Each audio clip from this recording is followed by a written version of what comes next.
my. Well, let's move here. Got her neck cut. Okay, alright, My 25-year career as a law enforcement officer, I've never seen anything to that magnitude. That was probably one of the most horrific things I'd ever seen. It all began one tense afternoon with a chilling 911 call. The voice on the line was frantic, desperately reporting that someone had been brutally attacked and left bleeding on the ground. Officers raced to the scene on Vigo Road in Libertytown, Ohio, only to find something far worse than they could have imagined. Lying unconscious outside the trailer was a man, barely alive, with 2 gunshot wounds, one of them straight to the head. A few steps away was a woman, her throat slashed, drenched in blood, and covered in bruises. The brutality of the scene left everyone shaken. But the nightmare didn't end there. Just as the investigation was kicking off, another call came in, reporting a second crime scene, only 5 miles away. This time, what they found was even more horrifying. there's blood on the floor. It's a guy. He's been beat. Got another body down here. Inside, they discovered 2 more victims. One lay beaten and shot multiple times. Blood splattered everywhere, while another was bound with zip ties, partially undressed, implying a possibility of being raped. The sheer violence at both scenes was overwhelming, leaving detectives wondering if these brutal attacks were somehow linked. The most unsettling revelation soon came. The victims weren't strangers. They were siblings. Suddenly, this wasn't just a case of senseless violence. It looked like someone was deliberately targeting members of this family. Who would do something this cruel? And what did the victims do to get this horrible ending? Before we continue with the investigation, don't forget to subscribe and click the notification bell. Now let's dive in. Leanne Marie Potts was born on June 20, 1972, in Washington Courthouse, Ohio. She worked as a paralegal, spending part of her career at the Anna Villarreal Law Office. Leanne was also an active member of the Loyal Order of the Moose. Thomas Tom Stephen Littler was born on July 5, 1955, in the same town. For nearly 3 decades, Tom was employed at Core Materials Technologies in Columbus, Ohio. In his free time, he enjoyed riding dirt bikes, fishing, and woodworking. By January 2019, Leanne, 46, and Tom, 63, had applied for a marriage license. Close friends mentioned they were planning a Caribbean getaway before their upcoming wedding, though a date hadn't been set. Tragically, those plans would never come to life. Only a month later, the couple was fatally shot in Tom's home on Bowman Lane. But the tragedy didn't stop there. Leanne's brother, Rick Adams, 50, and his girlfriend, Tammy Potts Williams, 51, were also targeted. They were found lying on the ground outside their mobile home on Vigo Road, just 5 miles away from Tom's house, with severe injuries beyond anyone's imagination. They were rushed to the hospital with very little hope of surviving. The news about these attacks was a shock to their family. My uncle, Rick, was just the most down-to-earth person that you would ever meet. He was just so sweet. He was purely a good soul. My aunt was a beautiful woman. And I would tell her all the time, like, you are just so beautiful. She was a very natural, woman. They were there for most of my life, so that's what's important. It's hard to believe that these kind people could have done anything to make someone hate them enough to attack them so viciously. So what exactly happened? It was a cold, gray February afternoon when Doris Jones pulled up to the mobile home on Vigo Road. She had come to check on her niece, Tammy Potts Williams, and Tammy's boyfriend, Rick Adams, as she often did. Doris wasn't expecting anything out of the ordinary, but what she stumbled upon was something that would haunt her forever. As she stepped out of her car and walked toward the home, a chilling sight stopped her in her tracks. Lying on the ground, outside the trailer, were Tammy and Rick, both gravely injured, barely clinging to life, blood stained the ground beneath them. Fighting back panic, she rushed to her phone and dialed 911. 911, what's the emergency? Someone's come up here and beat these people. They're about dead. I'm sorry? Okay, you're saying they were assaulted? Yes, someone's got them. They're bleeding, laying in the shower, bleeding to death. I need help. The first responders, officers, and paramedics arrived swiftly.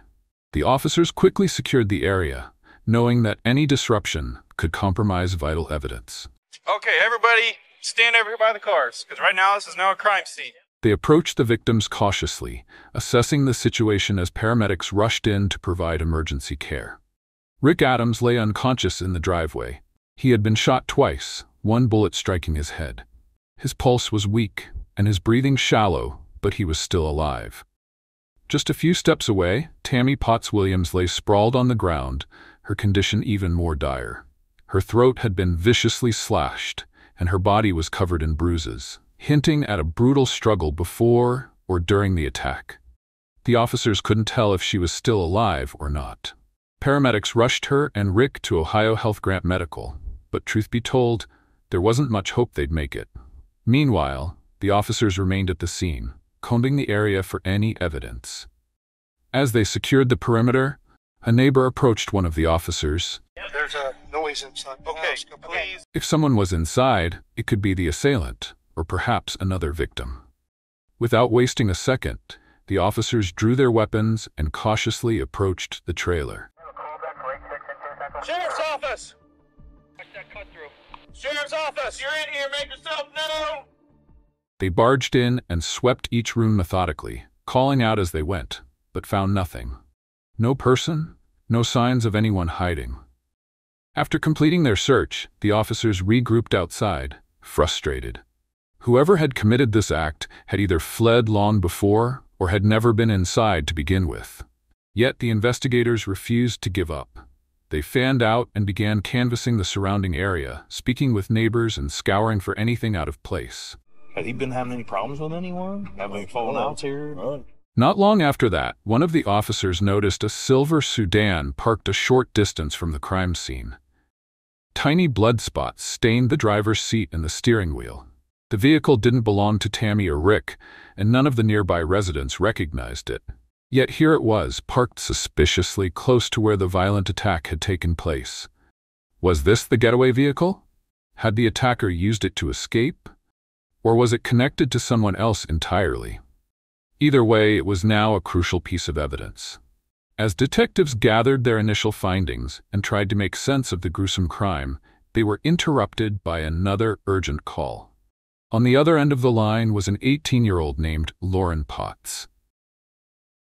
After hearing the horrible news about Rick and Tammy's attack, she was worried sick for her mother, Leanne Potts, who was Rick's sister.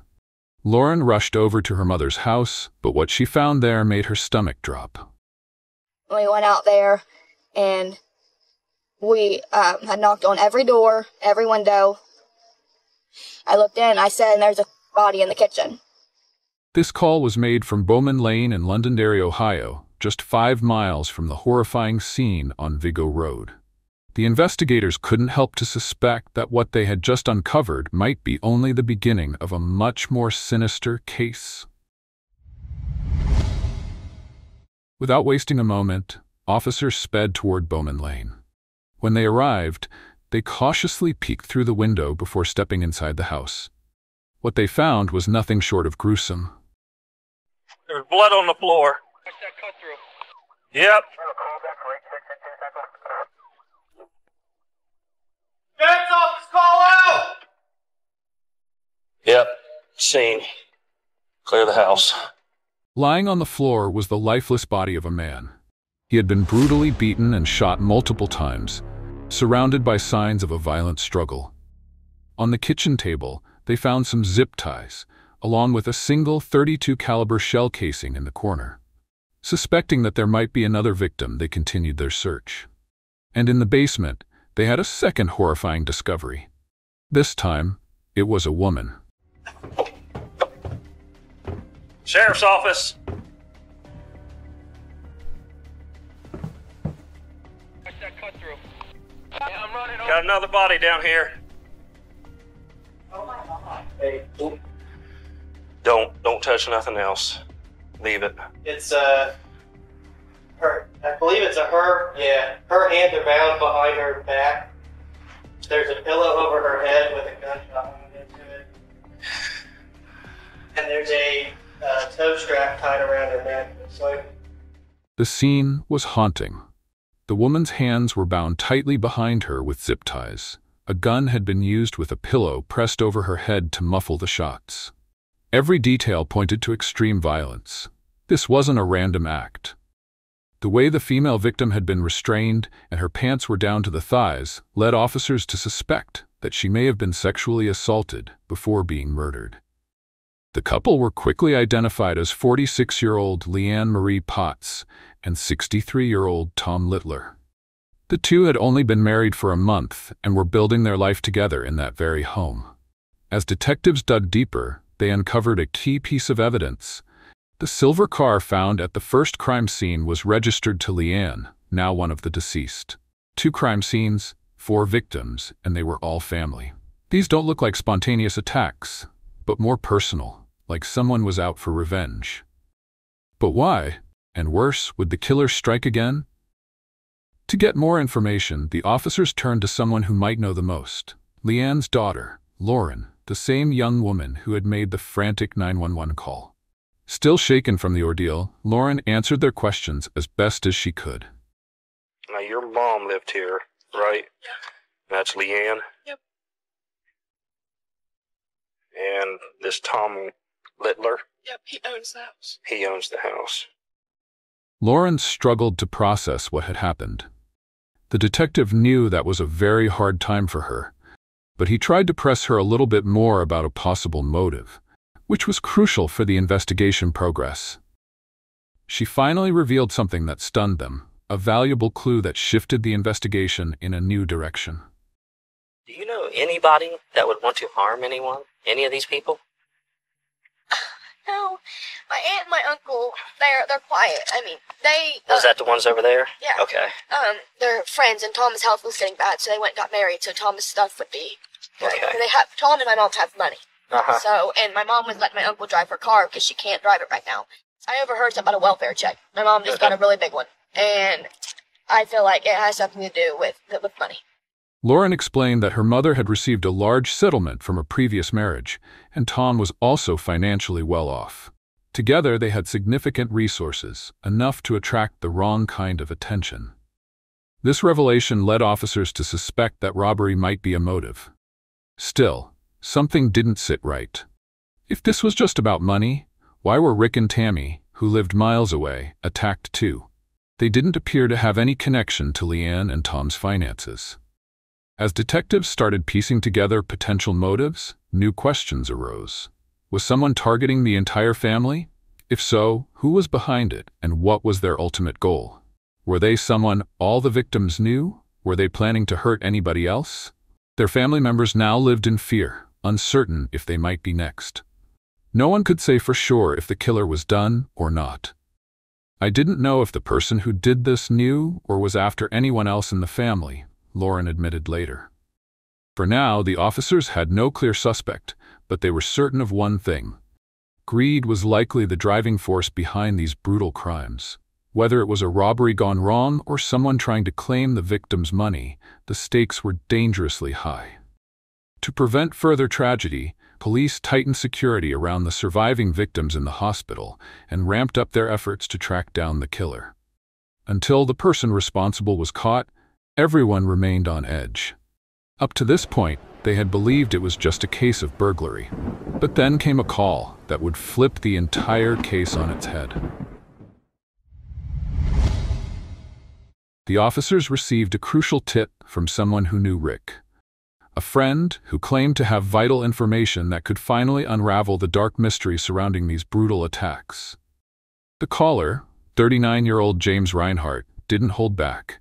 He said he knew exactly who was behind the assault on Rick and Tammy. Who's Bugs? Larry Potts. Larry Potts? Yeah. And they call him Bugs? Yeah, call him Bugs. Huh. That's, I don't know him. Well, that's Tammy's brother.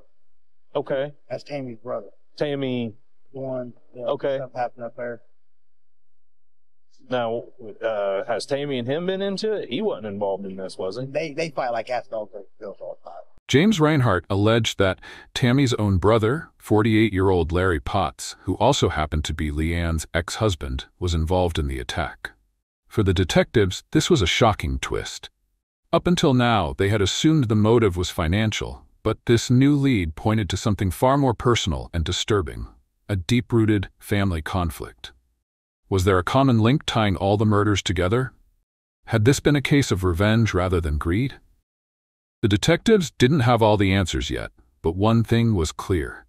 Their strongest lead was now Larry Potts.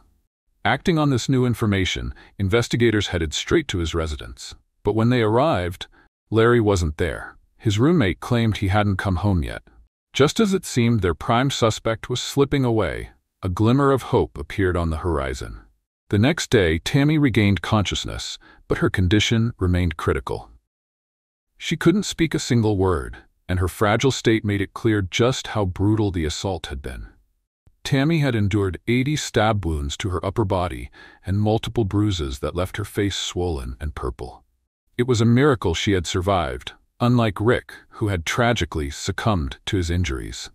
Tammy became the only survivor among 4 ill-fated victims. Despite her dire state, the officers knew they had to try and get some information. Any clue could lead them closer to the person responsible. Present is myself and Tammy Wins. Tammy, I know that as soon as I got here, you recognized me. You're a lot more alert today. You told me that you were very fearful for your safety. Who is the person that did this to you? Can you write his name down? What did they use to hurt you? Tammy tried, but she struggled to respond. She was too weak, too traumatized to even lift a hand and write. Realizing how fragile she was, the officers decided not to push her further. Pressing her for details in such a state would do more harm than good. For now, they had nothing, no information from Tammy, nor sign of Larry Potts. Still, they knew Tammy's survival was a small victory, and they could only hope that in time, she might be able to help them bring her attacker to justice. The officers decided to expand their search, canvassing the area around both crime scenes. As they moved forward, their persistence finally paid off, a crucial discovery that could lead them closer to identifying the killer. They found one camera facing the road near Thomas and Leanne's residence, and another one pointed toward the road between Tammy and Rick's place. With hope of uncovering valuable information, the detectives interviewed nearby residents, hoping someone had seen something unusual. As it turned out, one of the neighbors had witnessed something that could crack the case wide open. You were telling me you saw what looked like Tom's wife's car first? About 3 o'clock, somewhere in there. What looked like her car is a little silverish. And this was Leanne's car? Yes. Okay. I think it was a Honda. I think it was a little grayish Honda. And then it wasn't 15 minutes later again, I reckon.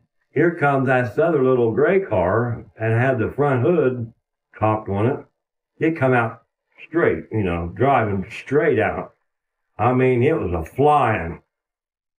And up the road it went. And like I said, it looked like the hood come up on it. Time it topped the hill, the hood was a bouncing up and down. Okay. They just kept it going. The CCTV footage backed up the neighbor's account. It showed an unidentified car chasing Rick's vehicle, the hood of the pursuing car flapping wildly. It looked like Rick was trying to escape. Although this lead seemed promising, it eventually hit a dead end. The footage clearly showed the vehicles but offered no glimpse of the drivers. Without identifying who was behind the wheel, the officers found themselves back at square one. When we first saw the footage, we thought we had something big. But without being able to see who was driving, it just made the puzzle even more confusing, one detective admitted. However, just as frustration mounted, a new lead surfaced. The officers received a tip. Larry Potts had returned home. Without wasting a second, they rushed to his residence, determined not to let him slip through their fingers this time. Larry already had outstanding warrants for unrelated offenses, so they apprehended him on those charges. Surprisingly, Larry remained calm throughout the arrest. Lay down. I mean, lay across the You're now in his custody. Okay. Whatever he tells you to do. Thank you. There's nothing on underneath. Yeah, I know.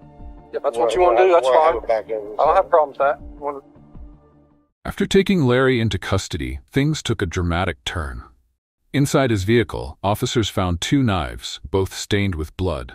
It wasn't just circumstantial evidence anymore. Now the investigative team had something tangible tying Larry to the gruesome attacks. Larry was immediately taken in for interrogation. What he revealed during questioning, however, left the officers stunned. Larry tearfully recounted his long marriage to Leanne and showed genuine concern when asked how he learned about the incident involving his sister Tammy. Told you about what happened. I was on my way back and I was on 671. And then when I was coming out of there, Christina, The neighbor? she called me, just going crazy. Something about Tammy and Rick was underneath the trailer. Okay. And they were coming. She said the ball was coming, but they had to call the squad.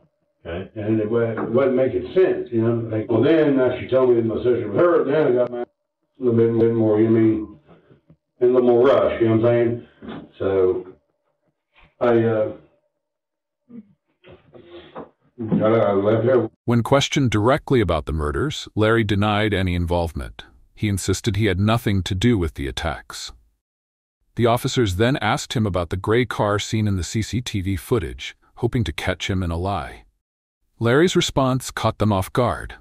Anyone drive a little gray car with a messed up hood that you know? Messed up hood? Yeah, but she's about comes up, comes off. You or Jimmy Reinhardt. He's on one end that's got a little silver car. Larry answered without hesitation. He pointed the finger at James Reinhardt, Rick's friend, who had earlier called the police with suspicions about Larry. This unexpected twist threw the investigation into chaos. Now the police had 2 suspects, each accusing the other. Despite Larry's accusations, the bloody knives found in his car made it difficult for the officers to believe his innocence. With compelling evidence against Larry and no clear answers, the officers kept him in custody and pressed forward with their investigation, determined to uncover the truth behind this tangled web. While the investigation was still in full swing, the police stumbled across another disturbing clue. A group of mushroom foragers had made a strange discovery on a hill: Leanne's handbag. But it wasn't just the bag that caught their attention. It was what they found inside that added a new layer of mystery to the case. Okay. Came across a purse. So we kind of went through it, see what, kind of thought it was odd. There was a purse there. Went through it. It was in a sack, like a plastic sack. Okay. Went through the sack, seen the purse, noticed at the bottom of the sack was a gun. So we were way back in the woods. I said, well, this seems really freaking odd. There's a purse, car keys, ID, credit cards, money, and a gun. Hearing this, the officers quickly joined the group to search the area thoroughly. They combed through the woods, carefully examining the surroundings. Along with Leanne's handbag and its strange contents, they found something else: a knife. This new discovery raised the possibility that they had found the weapon used in the brutal attacks. Both the knife and the items in the handbag were collected and sent for DNA testing. Just as this clue was being processed, another unexpected lead surfaced. The police received a tip from a Burger King employee who reported that a man had just tried to use Leanne's credit card to make a purchase. They immediately rushed to the restaurant, hoping to catch the suspect. When they arrived, what they found left them stunned. The guy was none other than James Reinhardt, the same person who had earlier implicated Larry Potts in the attacks. Without hesitation, they arrested him on the spot. Upon searching him, they found Leanne's credit cards, several receipts, and over $1,100 in cash. Despite the damning evidence, James's reaction left the officers baffled. When asked if he knew why he was being arrested, he responded as if he had no clue what was happening. This shocking turn of events added a new level of complexity to an already tangled investigation. With both James and Larry in custody, the question remained: who was truly the one behind the murders? After the officers guided James to the police van, they saw the same gray car captured on the CCTV footage earlier, the one aggressively pursuing Rick, parked right there in the lot. This revelation raised a serious suspicion about James's involvement. To make things worse for him, the police found out he had been spotted using Leanne's card at multiple locations before his arrest. And if that wasn't enough, the hill where Leanne's handbag was found was just a short distance from James's home. All these clues pointed in one direction. Either James knew exactly what had happened, or he was hiding something big. Sitting in the interrogation room, James appeared nervous, fumbling through his answers. Where'd you get this debit card, man? It's my girlfriend. It was supposed to be my girlfriend, but she's seeing that guy right now, so I'm at. Who's your girlfriend?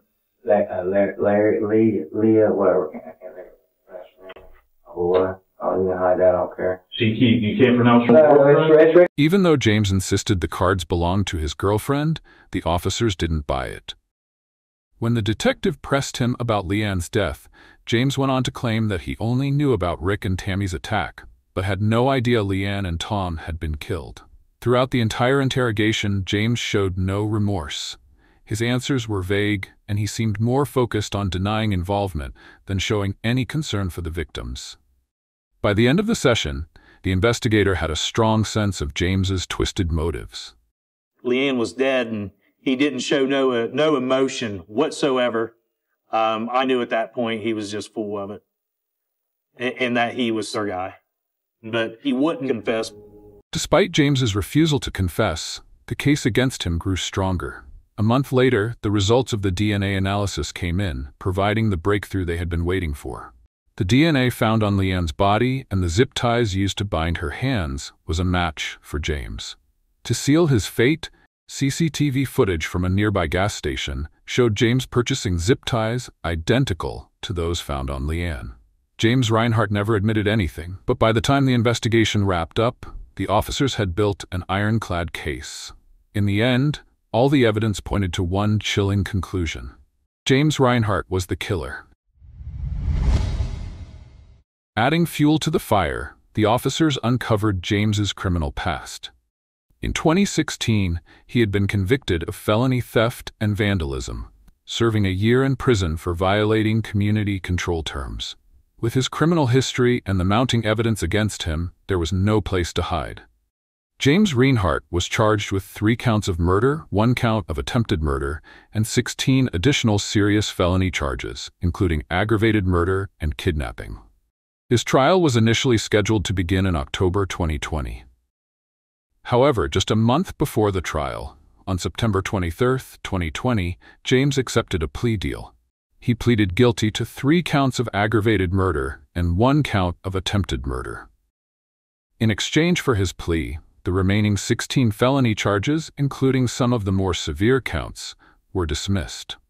During the proceedings, the defense attempted to argue that James did not assault Leanne, claiming they had a consensual relationship. However, this claim was never proven and played no significant role in the outcome. The plea deal provided a resolution to the case without the need for a drawn-out trial. On September 30, 2020, James was sentenced to 35 years to life in prison. He was also ordered to cover the victim's funeral expenses and reimburse unauthorized charges made on Leanne's credit card, which totaled $5,936.75. Now 44 years old, James Reinhardt is serving his sentence at the London Correctional Institution in Union Township, Madison County. His first chance at parole will come in September 2054. Despite never confessing or explaining his motives, investigators believe the killings were driven by greed. The theory was that James had heard rumors about a large sum of money going into Tom Littler's household. He stormed into the house, shot and killed Leanne, and then fatally shot Tom in the kitchen. Rick, walking in and seeing the chaos, tried to escape, but James chased him to the trailer. In the driveway, Rick was caught up and shot in the head. Tammy, hearing the commotion, came out of the house to see what was happening, and unfortunately became James's next target. He attacked her viciously, cutting her throat, beating her, and stabbing her before leaving her for dead. Although the detectives never publicly disclosed all the details of how Leanne, Tom, and Rick were killed, sheriff's reports confirmed that both a handgun and a knife had been used in the attacks.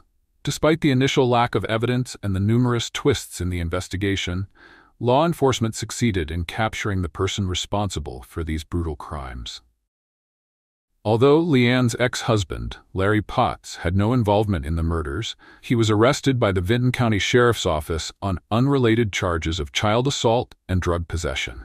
He was accused of assaulting one or more children he was supposed to be caring for. During the arrest, deputies found drugs, including a crystal substance, in his vehicle. Larry was charged with assault, child endangerment, failure to comply with police orders, obstructing official business, and possession of drugs. Even during his divorce from Leanne, allegations of domestic violence and child abuse surfaced, ultimately leading to Leanne gaining full custody of their children in 2016. Tammy made a full recovery after spending 51 grueling days in Ohio Health Grant Medical Center. Despite surviving against all odds, the emotional scars remained. Tammy still mourns the loss of her loved ones, struggling to find peace. I just want everyone to know how great Rick was, and Leanne and Tom, and that bastard's in jail. He can no longer interfere with anything about us, and that's a wonderful thing. I'm trying to put all this in place and get to the grief counseling so that I can sort this out. Because I don't know how else to do this. Leanne and Tom had only been married for a month and were planning a holiday together, a dream that will forever remain unfulfilled. The officers who worked on the case described it as one of the most difficult of their careers. Despite the countless twists and challenges, they were relentless in their pursuit of justice for the victims and their families. This case revealed the darkest side of human nature. How greed and desperation can drive someone to commit cold-blooded murder without a second thought. What do you think about this case? Do you think the police's explanation makes sense and covers everything? And do you believe the punishment given to the perpetrator fits the crime? We'd love to hear your thoughts in the comments below. If you found this case intriguing, don't forget to like, share, and subscribe to our channel. We'll continue to bring you more gripping true crime stories. Have a case you'd like us to cover? Drop your suggestions in the comments. Until next time, stay safe.